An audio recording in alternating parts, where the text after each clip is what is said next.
fiber to the node NBN Internet in Australia is complete, utter crap. Here I am on a 50 megabit down, 20 megabit up plan in the very close to the CBD of Hobart, the capital city of Tasmania, the most southern state of Australia. One of the first states, if not the very first state, to get NBN here in Australia. Albeit a very different technology to what was first proposed. Fibre to the premises. My parents got that in Kingston Beach pretty much before anyone, and their internet's been perfectly fine since day dot. Yeah, the odd blip happens every now and then where they get disconnected, but nowhere near as complete fucking shit as what this is, fibre to the node. It's ridiculous. 5 months ago, when I signed up to the 50-20 plan, I was getting almost 50 down, 20 up, and progressively over time, it has gotten shitter and shitter. Here I am. Last week, I was getting 25 down, 15 up, thereabouts. This week, I'm getting 12 down, 5 up, and don't even think that I haven't tried to call my ISP to sort this out. Over the course of the last 2 months, I've had no less than 6 tech visits. I can't imagine the amount of money that would cost NBN. I ain't paying for it, and I'm seeking credits for every day that I'm not connected. But if I lose my internet on a Thursday night, I don't get my internet fixed until Tuesday the next week. And then there's this 48-hour expectancy to get a tech called out, but that has to rely on your ISP escalating it to the wholesale provider, inverted commas, and then they have to organise a time to come out. And just a word of advice, don't ask for a tech to come in the afternoon visit. That's generally 1 until 5, because they don't show up. They just say it's a customer no-show. Make sure you organise for a tech visit in the morning. Oh, but that's Monday to Friday, remember? You've got a fucking job. You have to pay for your internet, so you have to work to earn your keep and pay the bills. But the problem is, you have to take a day off work to fix your fucking shit internet that you have no power over whether it works or not. So, I mean, I may as well use up all of my annual leave. Luckily enough, I work 2 minutes away. I can just shoot down here when the tech visits. That's if he's nice enough to call me in advance. And then usually they take multiple days to fix it. The last tech spent 2.5 hours fixing the problem, which was a problem a tech the day before couldn't fix after spending 4 hours. And it's usually that every time they come back to me and say, someone stole your pair. Every time I call Internode with a new problem where I lose link, they say, I highly doubt someone's stolen your pair. It won't be that. Every time the tech finishes doing the work, someone stole your pair.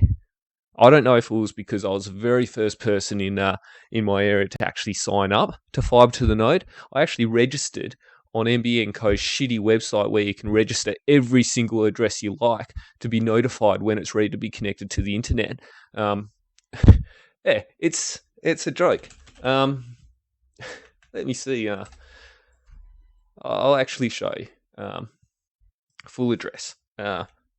Let's go 100 Forster Street.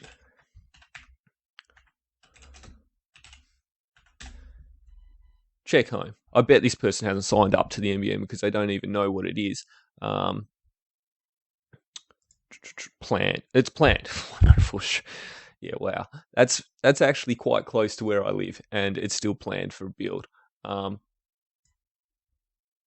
Register for updates. So yeah, here we go. I can register for updates to be notified when this address will go live. So I've actually received no less than 200 emails from NBN Co saying this address and that address is ready to go live. But my God, I would hope none of them have signed up for fibre to the node, because you can actually get a better speed on ADSL right now. Yeah, it's fine when you first sign up, but give it days, maybe give it even hours, and it will go to shit. Bill Morrow, mate, he's proud to sell the fact that we've reached 50% of our target.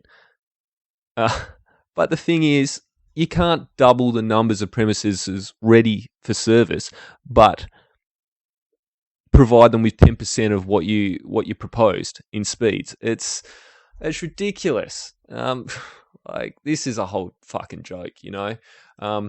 Here we go. Here's my Fritz box. Okay, like, I don't normally use a Fritz box. These are awesome routers, by the way, because it tells you your connection speed. Right? Look at that. Let's be generous and round up. 13 megabit down and five and a bit megabit up. Remember, I'm paying for 50 down, 20 up. Okay. Now, they might say that's all that the line's capable of doing. Yeah, but it actually tells me my maximum DSLAM throughput, my attainable rate is 55 megabit down, 22 and 22.6 up. And yet here I am connecting at a pissy little attainable of 13 megabit down. Like, it's a joke. And the weird thing is depending on the time of the day, if I disconnect my router, reconnect it, I'll all of a sudden sync at close to 50 megabit down, 20 up.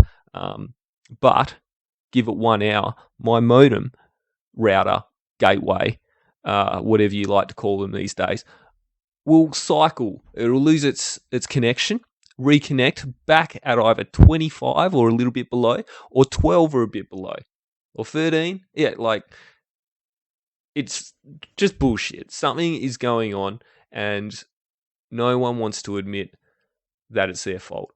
You call your internet, you call your ISP, mine's Internet, and they'll say it's NBN's fault. You call NBN, they say keep consulting with Internet to fix the problem. Okay, back and forth, and I've got to take days off to talk to fucking techs that don't know what they're doing on the streets. Mind you, some of them are good. Out of the last 6 visits that I've had in the last few months, I think 2 of them have been really top blokes.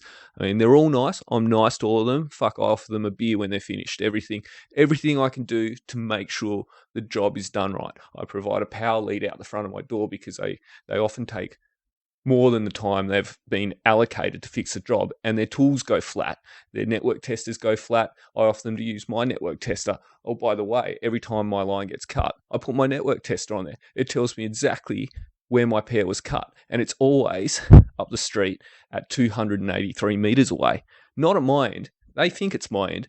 They always start at my end, but it's always the other end. It's fucking bullshit. So I get an email every day to tell me what my throughput is and whether it's dropped or increased.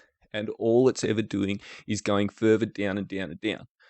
Now, I live in a house with 4 bedrooms, 3 bathrooms. It's a big house. It's got a lot of connected devices, a lot of smart devices. I've got my computer. They'll try to blame wireless even. But, you know, I can't watch 4K Netflix on my 4K TV. I could if I had 50 megabit throughput. I can't stream while I play games, which I'd like to. That might be a revenue for me. I might make my life out of that. Obviously not based on my subscriber rate here, but it's crap. You can see here I'm on a gold 50 plan. So that is gold 500. I'm paying $85 a month for speeds between. Oh yeah, by the way, the ACCC and the TIO made all of the ISPs change their wording on their websites to fall in line with what they really can offer. So you may receive speeds between 12 and 50 megabits per second, but more or less it's always going to be towards 12 after a while. So last night I was talking to Internet about dropping me back a plan because it's just gone on too long to 25. They said, oh, no, we'll sort it out. All right. But then today I checked my sync rate and it's 12. So now I'm like, oh, I need to drop back to 12 if anything, if we don't get this problem solved. And then you got Bill Morrow saying, people aren't signing up to the higher speeds. No fucking shit, Sherlock, because you sign up to the better fucking speeds and they're still shit. If I pay for 100 megabit per second and I get 12, I'm fucking getting ripped off by $30, aren't I? Look, $64.99, $94.99. I may as well save the 30 measly fucking dollars because I have to pay $30 to spend every afternoon of my life on the phone to my ISP to sort out why I'm not getting 100 megabit per second. And you say it's because they're not buying enough bandwidth. The CVC bandwidth, the ISP isn't buying enough. What a joke. I fucking paid for the NBN.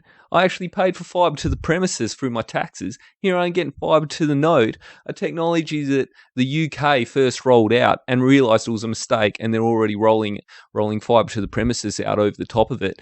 New Zealand, I'm pretty sure, has done exactly the same. Oh, by the way, they had a convoluted heap of different plans as well for internet, and My Republic came over and said, "You're going about this all wrong, guys. You can't charge a premium and offer a slow internet rate, like a subpar NBN speed, when it's free to provide the faster speed. Just give the consumer what they want, charge them a reasonable price, and everyone will flock to it." And that's exactly what New Zealand did. Meanwhile, here, it's all a fucking mess. I mean, God, fibre to the premises, fibre to the basement, fibre to the node, NBN HFC, NBN fixed wireless, soon to be fibre to the curb as well, which will have all of its own set of problems. Yeah, like I'm wishing for fibre to the curb here, but I don't know what's going to happen when there's a downpour and the pits out the front of my house flood. God knows what problems I'll have then. I guess at least when the tech comes to fix it, all I have to do with him is walk out to the curb instead of walking 480 meters away up to the node just to see what's going wrong. Yeah, just fucking fix it, man. Too many excuses. All I'm asking for is 50 down, 20 up. I'm not asking for a gigabit. I'm not asking for 10 gigabit. I mean, I'd love that. The amount of things I could do with that. All I want to do is watch Netflix and check my fucking email. And, oh yeah, and I get disconnected every 2 hours, give or take. And I know that because I get a freaking email from my Fritzbox to tell me so. Every time my Fritzbox gets a connection, it sends me an email to say you weren't reconnected to the internet. It wasn't so much months ago. It's a brand new thing the last probably 3 weeks, dropping off and on. So I could be in the middle of Netflix, 9 p.m. at night, bam, it'll drop off. I could be in the middle of a PlayerUnknown match at 1 a.m, bam, it'll drop off. And they can't tell me it's congestion at certain times in the night. That's a crock bullshit as well. I fucking could be on at 3 a.m. and I'd still sync at 12, not 50. So what the fuck's going on? Someone has to stand up, be responsible for this shit, and fix it once and for all.